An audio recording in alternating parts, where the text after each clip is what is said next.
ஜாமுனில் பாருங்கள் விரிசலே வரல, நல்ல சாஃப்டாக இருக்குது. அன்பு நண்பர்களே, அனைவருக்கும் அன்னை சமையல் உமாவின் அன்பான வணக்கங்கள். இன்றைக்கி அன்னை சமையலில் பார்க்க போகிறது ரெடிமேட் குலாப் ஜாமுன். ரெடிமேட் குலாப் ஜாமுனை விரிசல் வராமல் சாஃப்டாக எப்படி செய்யலான்றதை பார்க்கலாம். இப்போ 1.5 கப் சர்க்கரை சேர்த்துக்கலாம். பேக்கெட்டில் பார்த்தீங்கன்னா 800 கிராம் சர்க்கரை போட்டிருக்காங்க. நான் அந்த அளவுக்கு சேர்க்கல, நான் கொஞ்சம் கம்மியாக தாங்க சேர்த்துருக்கேன். இப்போ 2 கப் தண்ணி சேர்த்துக்கலாம்.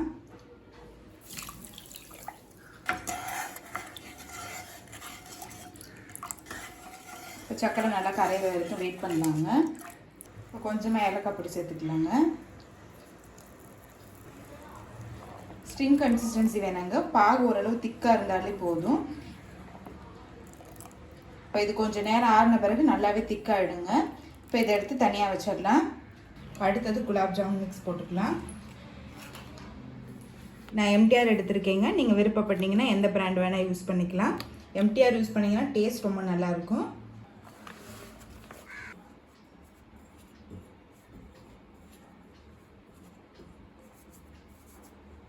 இப்போ 1 டீஸ்பூன் பால் சேர்த்துக்கலாம். கொஞ்சம் கொஞ்சமாக தண்ணி சேர்த்து பேச ஆரம்பிக்கலாம்.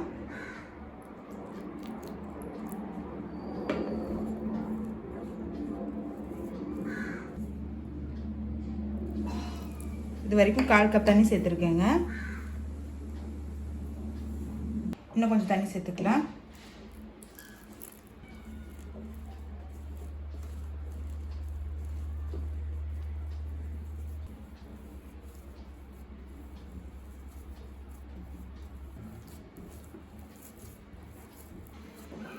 இப்போ ஒரு 10 நிமிஷம் நல்லா ஊற வச்சிடலாங்க. இப்போ பாருங்கள் 10 நிமிஷம் ஆகிடுச்சு. மாவு பாருங்கள் நல்லா சாஃப்டாக ஆகிடுச்சு. இப்போ சின்ன சின்ன உருண்டையாக உருட்டிக்கலாங்க. கையில் நெய் இல்லைன்னா எண்ணெய் தடவிக்கோங்க.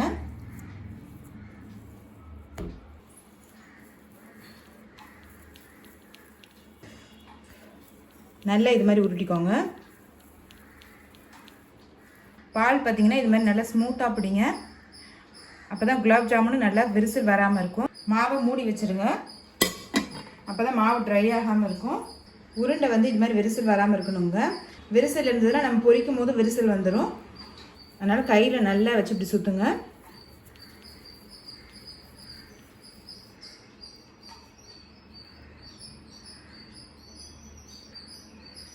இப்போ இதே மாதிரி எல்லாத்தையும் உருண்டையாக பிடிச்சிக்கலாங்க.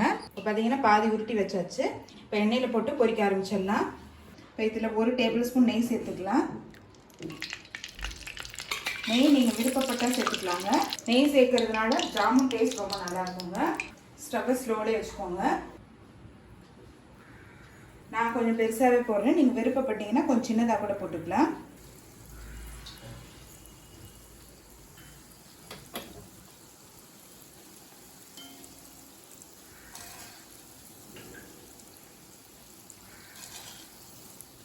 நல்லா எண்ணெயில் போட்டோன்னே பார்த்தீங்கன்னா நல்லா பெருசாகவே வருங்க.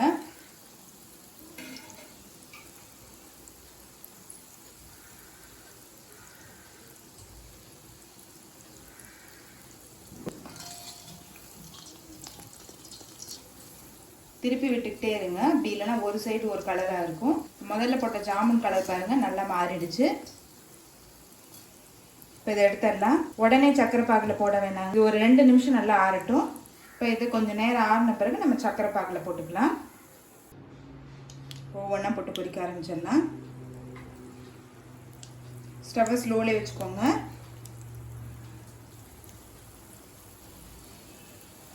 எண்ணெயில் வந்து பெருசாகிடுச்சுங்க. போடும்போது இருந்த ஷேப்புக்கும் இப்போ இருக்க ஷேப்புக்கும் உங்களுக்கு நல்லாவே டிஃப்ரென்ஸ் தெரியும். அதனால் போடும்போது கொஞ்சம் சின்னதாகவே போட்டுக்கோங்க. ஸ்டவ்வை ஸ்லோலே வச்சுக்கோங்க, அப்போ தான் ஜாமுன் உள்ளே வேகும்.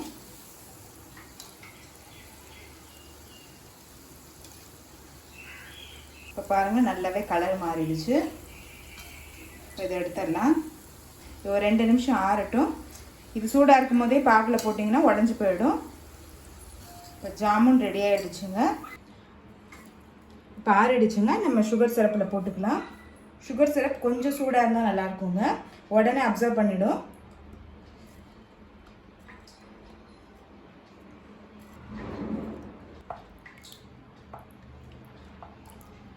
குறைஞ்சது ஒரு 20 நிமிஷத்துலேருந்து 1 மணி நேரம் வரைக்கும் நல்லா ஊறட்டும். இப்போ அரை மணி நேரம் ஆகிடுச்சுங்க. ஜாமுன் பாருங்கள் நல்லா பெருசாகவே ஆகிடுச்சு. இப்போ பார்த்தீங்கன்னா நமக்கு விரிசலே வரலைங்க.